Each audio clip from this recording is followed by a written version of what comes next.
गइल हम ना बानी होश में, इश्क में तन मन लूट गइल फिर का बाटे अफसोस में।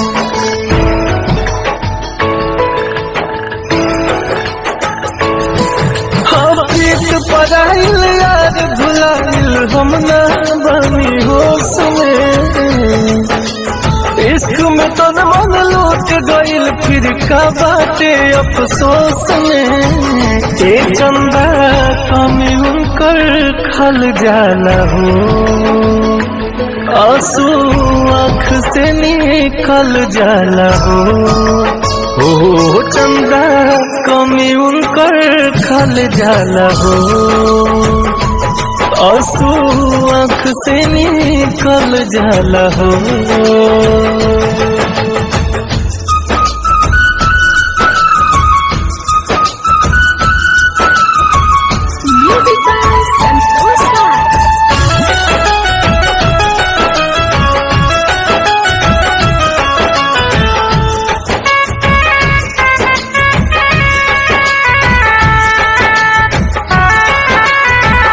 कबो न सुरतिया आँख से बिसरता, दिल दादा दिलवे में चुप चुप गड़ता।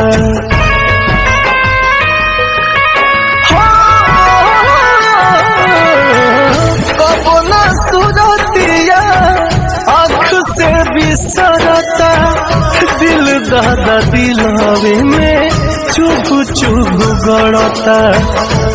कके प्यार लोग बदल जाला हो, आंसू आँख से निकल जाला हो। एक चंदा कमी उनकर खल जाला हो, आंसू आँख से निकल जाला हो।